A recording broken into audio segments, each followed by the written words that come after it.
그간 다양한 일본 언론의 발표에서 알 수 있었듯이 예상된 일이긴 합니다만 일본이 노골적으로 움직입니다. 일본이 한국의 G7 입성 반대를 공식적으로 진행하는 것으로 보도가 나오고 있습니다. 일본 정부는 주요 7개국 G7 정상회의를 확대해 한국을 참여시키는 구상에 관해 반대 의사를 표명했다고 교도통신이 복수의 미일 외교 소식통 발언을 근거로 28일 보도했습니다. 이미 트럼프 대통령은 문재인 대통령과의 전화상 대화를 통해서 한국의 G11 참여를 독려한 상황이었습니다. 트럼프 대통령은 당시에 한국의 참여는 당연하고 브라질의 참여는 어떻게 생각하냐는 의견까지도 물어봤습니다. 따라서 트럼프 대통령의 의중 가운데 대한민국은 선진국 연합체인 G7에 한국이 이미 자리하고 있는데 일본은 트럼프 대통령의 구상에 대놓고 반대를 선언하며 한국을 저지하러 나온 것입니다. 앞으로 G7, G11이 어떻게 될 것인지에 대한 전망과 일본의 한국 관련 최근 동향을 살펴보도록 하겠습니다. 첫 번째, 겉으로는 안 그런 척, 이미 반대 작업 진행 중. 교도통신에 따르면 일본 정부 고위 관료는 도널드 트럼프 미국 대통령이 G7 확대 구상을 밝혀 이 사안이 주목받게 된 직후 한국의 참가를 반대한다는 뜻을 미국 정부에 전달했다고 소식통이 설명했습니다. 그러니까 이 이야기가 거론된 것이 5월 중순 정도인데 일본은 말이 나오자마자 미국에 반대를 표한 겁니다. 그간 일본 정부는 교도통신이 보도한 이런 견해를 공개적으로 표명하지는 않았습니다. 스가 관방장관은 G7 확대 구상에 관해 일본과 미국 사이에 긴밀하게 대화하고 있다. 올해 G7 정상회의의 일정과 개최 형태에 대해서는 의장국인 미국이 현재 검토 중인 것으로 알고 있다고 언급했습니다. 겉으로는 미국과 별말 안 하는 것처럼 하면서 뒤로는 한국 G7 입성 반대 작업을 하고 있다는 게 드러난 셈입니다. 좀 더 자세히 보면 일본 정부는 북한이나 중국을 대하는 한국의 자세가 G7과는 다르다며 우려를 표명하고서 현재 G7 틀을 유지해야 한다는 의사를 미국에 밝혔습니다. 일본 정부는 문재인 정권이 남북 화해를 우선시하며 친중국 성향을 보인다며 문제 삼았으며 이는 트럼프 대통령이 중국 측과 대립각을 세우는 상황을 염두에 둔 것이라고 교도는 전했습니다. 이에 대해 미국 측은 트럼프 대통령이 최종적인 판단을 할 것이라고 반응했습니다. 그런데 여기서 궁금한 것은 미국에는 어지간한 사안에 대해서는 일본이 잘 반대 의사를 표명하지 않습니다만 북한과 중국의 이유를 들어가며까지 한국과 대립각을 세운 것이 궁금해집니다. 바로 그것은 일본의 이러한 작업이 잘 먹힌다는 것입니다. 두 번째, 미국, 일본의 말 들어줄 가능성 높다.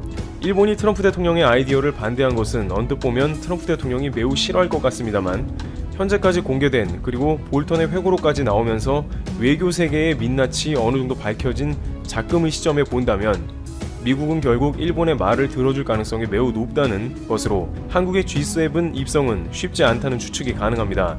물론 한국 입장에서도 트럼프 대통령의 G7 정식 초대가 나왔을 때 내부적으로도 의견이 갈리는 모습이 나왔습니다. 왜냐하면 이번 트럼프 대통령의 G7 초대는 다분히 친미 네트워크 국가들이 모여서 중국을 견제하자는 의도가 있으니 G11 모임에 속해봤자 중국과 불편함만 더해질 것이고 트럼프 대통령에 이용당하는 게 아니냐는 말이 있었습니다.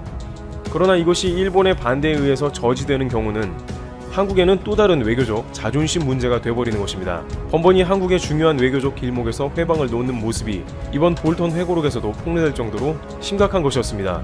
특히 남북 평화 통일을 저지하겠다는 의도가 알려져 많은 한국 네티즌들이 공분하기도 했습니다. 일본은 미국이 가장 우려하는 중국과 한국 사이가 좋다며 한국의 G7 추가 입성을 반대하고 있다지만 실제로는 한국이 G7에 들어가면 골치가 아프기 때문에 반대하는 것으로 파악되고 있습니다. 한국이 G11에 입성하면 좀 더 국격 상승과 더불어 외교 무대에서 발언의 강도가 높아지니까 이것을 저지하려고 하는 것이 분명하며 한국을 국제 무대에서 갈수록 상대하기가 까다로워질 국면을 사전에 차단하는 것입니다. 그리고 이렇게 미국에 일본이 제안을 하면 미국은 대부분 수용했던 것도 여러가지 정황으로 파악이 되고 있습니다. 이번 수출 규제 문제나 지소미아 문제에서도 미국은 거의 다 일본에 가까운 편에 서거나 문제에 손을 대지 않고 있습니다. 따라서 이번 G7 건도 일본이 강하게 한국을 반대하면 굳이 의견을 트럼프 대통령이 뭉개지는 않을 것입니다. 볼턴에 의하면 트럼프 대통령은 아베 총리와 사이가 좋고 일본은 또 미국 국채를 가장 많이 보유한 국가이기도 합니다. 미국에서는 여러가지 도움 주는 일본이 일면 예뻐 보일 수도 있다는 것이 그 이유입니다. 여기에 트럼프 대통령은 재선 문제로 G7을 G11으로 확대하려 하는데 이것보다는 다른 미국 내 문제 해결이 더 급해 보입니다.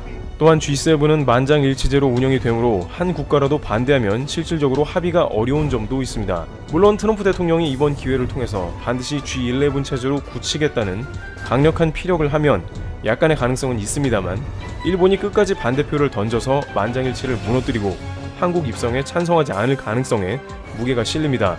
트럼프 대통령의 재선 가능성이 어느 때보다 낮기도 하니 일본 입장에서는 주장을 누그러뜨리지 않을 것입니다. 모테기 도시미스 일본 외무상은 28일 NHK에 출연해 G7의 틀 그 자체를 유지하는 것은 매우 중요하다. 이것이 전체의 컨센서스, 의견 일치 합의가 아닐까 생각한다며 G7 확대 구상을 부정적으로 생각한다는 견해를 표명했습니다. 게다가 일본은 현재 한국과 역사 관련한 문제에 정면으로 충돌하며 가짜뉴스를 다발로 생성시키고 있습니다. 이런 맥락은 G7 입성을 저지하는 또 하나의 결정적 이유 중 하나가 될 것입니다. 세 번째, 일본. 한국과 끝까지 가려고 하나. 일본은 지금까지 다양한 한국 관련한 날조 기사를 내보내 국내외의 지탄을 받아왔습니다만 최근에는 그러한 강도와 횟수 및 분야가 매우 넓어지고 다양한 모습이 등장합니다. 특히 이것을 한국 정부와 엮어서 공격하는 모습이 나왔습니다. 바로 일본의 한 언론이 아베 신조 일본 총리와 역사 왜곡을 비판해온 사이버 외교사절단 반크를 허위로 보도해 논란이 된 것입니다.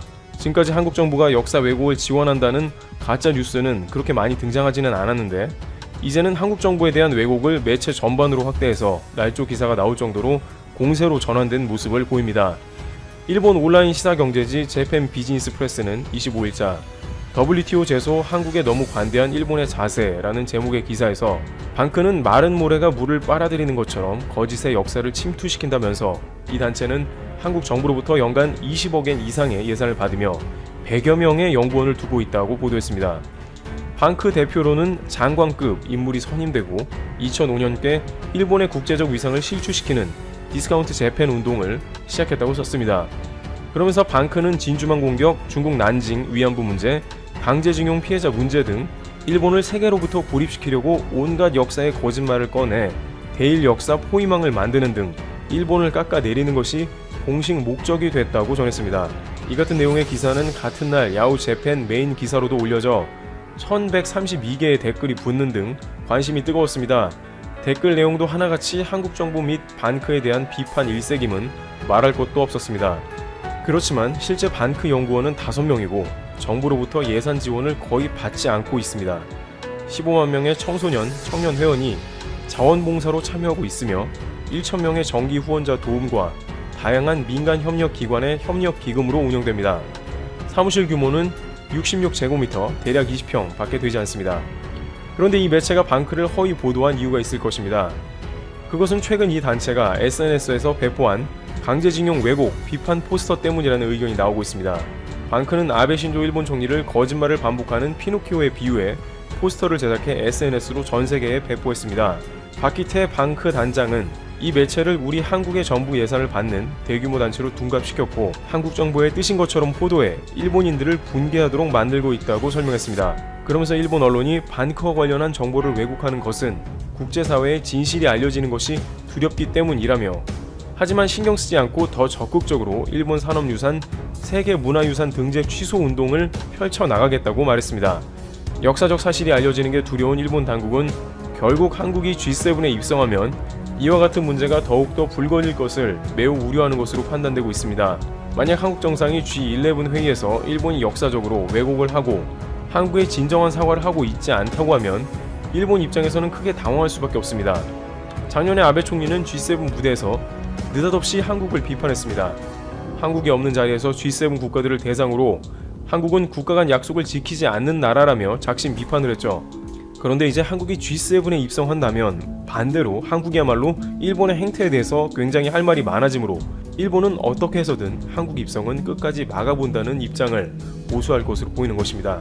많은 한일 전문가들은 일본은 현재 아베 내각이 역사적 사실에 대해 끝까지 은폐하고 사과하지 않으려는 데다가 국제적으로 그러한 사실을 알리는 것을 극도로 경계하므로 한국이 G7에 들어가는 것이 가능하겠냐는 의견입니다. 일본의 최근 우익신문 기사를 보면 더욱더 그러한 성향이 자세하게 드러나고 있습니다.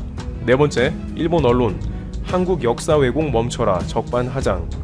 군함도 등 세계문화유산 등재 현장에서 벌어진 조선인 징용 피해를 일본 측이 왜곡한 것에 맞서 한국 정부가 세계유산 등재 취소를 포함한 대응을 요구하는 서신을 유네스코에 보낸 것과 관련해 산케이신문은 28일 지면에 15일 새벽 인천공항 화물터미널에서 한국산 진단키트 60만 개가 비행기에 옮겨지고 있습니다. 어느덧 확진자 수 64만 명을 넘어 불안감이 최고조에 달하고 있는 미국으로 향한 것인데요. 한국에 진단키트를 요청한 독일, 스페인, 영국, 이탈리아, 이스라엘, 태국, 사우디, 브라질 등 120개가 넘는 국가들보다 먼저 최우선으로 미국에 한국산 진단키트를 보내줬죠. 미국 대표 언론 팍스뉴스는 트럼프가 문재인 대통령과 통화해서 미국의 급박한 상황을 어필한 후에 한국이 미국에 60만 개의 진단키트를 보내주기로 했다 라며 추가로 15만 개의 진단키트가 미국에 곧 전달될 것이라 전하면서 한국은 중국 밖에서 이번 사태가 대규모 확산된 최초의 나라였지만 초반부터 대규모 검사와 접촉자 추적으로 인해서 큰 혼란 없이 대부분 통제되었다며 한국의 방역 능력을 극찬하였습니다. 도널드 트럼프 행정부의 고위 인사도 한국이 미국과 미국인의 진단키트를 지원해준 것에 감사한다 전했고, 마이크 폼페이오 미국 국무부 장관은 자신의 트위터를 통해서 수십만 개의 진단키트를 구매할 수 있도록 해준 한국에 감사하다 라며 한국과 미국은 동맹국이자 협력국이라 강조하였습니다. 한국은 결정을 내릴 때 무조건 미국을 통해서 해야 한다 라는 식의 발언으로 한국의 외교적 결례를 여러 차례 범했던 주한미군 대사, 얼마 전 사임했죠. 조선 총독을 연상케 하는 수염으로 논란이 됐던 해리스 전 주한미국 대사도 최근 이렇게 자신의 트윗을 통해서 한국산 진단키트가 인천공항에서 방금 미국으로 향했다. 미국과 한국의 동맹은 철통 같다. 한국에 감사한다 전했습니다. 자, 그런데 미국이 한국이 진단키트를 보내준 것에 대해서 이렇게 너무나 고맙다며 감사 인사를 전한 지 얼마 지나지 않아서 태도를 180도 바꾼 발언을 하게 되죠. 마크 에스퍼 미국 국방부 장관은 이렇게 말합니다. 한국은 부자 나라다. 한국은 돈을 더 지불할 수 있고 더 지불해야 한다 라며 최근 한국 측이 제시한 주한미군 방위비 최소 13% 인상안을 받아들일 수 없다는 입장을 다시 한번 강조하였습니다. 자, 그런데 여기서부터 더 충격적인 일이 벌어집니다. 마크 에스퍼 국방부 장관이 미국의 생명줄과도 같은 진단키트를 보내준 한국에 저렇게 강경한 발언을 한 직후 베트남으로 날아가서 이렇게 응우수언 릭 베트남 국방장관과 웃으며 악수를 하고 있습니다. 미국이 베트남에 개발 원조를 명목으로 4,200만 달러의 협정을 체결한 것인데요. 베트남과 미국이 올해 유독 군사 분야에서 협력을 대폭 강화하였고 이 둘의 관계는 어느덧 밀월 관계라 불릴 정도가 되었습니다. 미국은 아시다시피 중국과 패권 경쟁 중에 있습니다. 중국의 1대1로에 맞서서 인도태평양 전략을 구사하고 있는데요. 보시는 것처럼 한국과 동남아 지역이 전략의 핵심이라 볼 수 있는데 그동안 미국이 유독 동남아 지역에서 전혀 힘을 쓰지 못했습니다. 그래서 신남방 정책으로 동남아에서 절대 강자로 떠오르는 한국과 이렇게 계약서까지 미리 작성해 놓았고 한국의 힘을 빌려 동남아 시장에서 영향력을 확대해 나갈 준비를 해두었죠. 그런데 베트남이 이번 사태로 극심한 경제적 어려움을 겪자 이렇게 팔 벌려 미국 자본을 환영하기 시작하는 한편 베트남의 가장 중요한 외교 파트너 한국에는 소홀한 모습을 보였습니다. 최근 들어서야 베트남이 맞다, 한국이 베트남을 손절하면 베트남 GDP가 300조에서 100조 원이 날아가는구나 라는 사실을 다시 한번 깨닫고 한국의 요구대로 삼성, LG 등 대기업뿐만 아니라 한국 중소기업 직원들의 베트남 입국을 예외적으로 허용한다 밝혔습니다. 그런데 이미 베트남의 위기는 시작되어 버렸죠.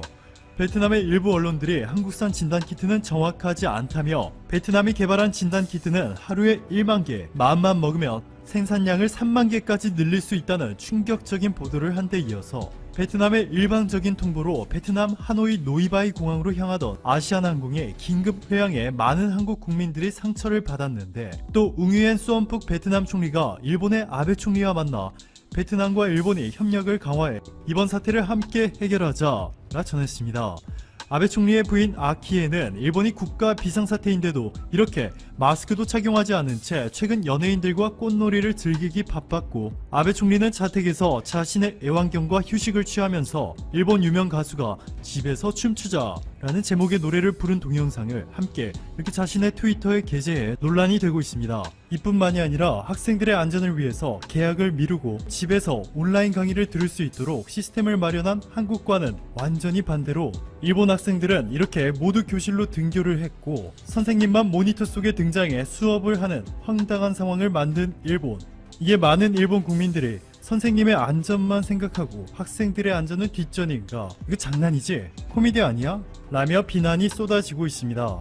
이미 안정세로 접어든 한국과는 달리 이렇게 기하급수적으로 확진자가 늘어나면서 국가 비상사태를 선포한 일본에서 일본의 리더가 충격적인 태도를 보이고 있는데 베트남은 이러한 일본의 방역관리 노하우를 극찬하면서 함께 해달라 요청한 것이죠. 베트남이 이렇게 헛다리를 짚는 동안 한국의 무역위원회는 홍남기 기획재정부 장관의 베트남산 목재 합판에 최대 10.65%에 달하는 반덤핑 관세를 부과할 것을 건의하였습니다. 베트남 합판은 한국 시장에서 무려 50%의 점유율을 차지하고 있기 때문에 규모가 상당히 큰데요. 한국무역위원회는 베트남에서 너무 싸게 국내로 들어오다 보니 한국 기업들과 고용에 피해가 생긴다 판단하였습니다. 여기에 이미 베트남이 진출한 한국 중소기업들이 베트남의 가파른 임금 상승 추세를 우려해서 포스트 베트남, 즉 베트남이 아닌 미얀마, 라오스 등 다른 국가로 공장과 투자를 옮기는 방안에 대해서 이미 준비 작업을 시작한 것으로 전해졌습니다. 뿐만 아니라 베트남 국영은행이 한국의 국민은행과 호주 커먼웰스뱅크에 대한 대표 사무소 면허 취소 결정을 내렸다는 충격적인 소식이 전해졌는데요.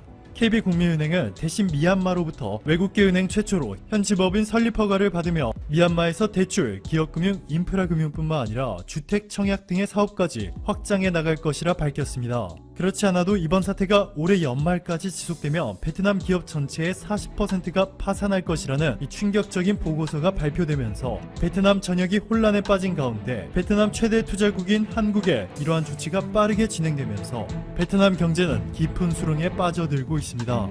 오늘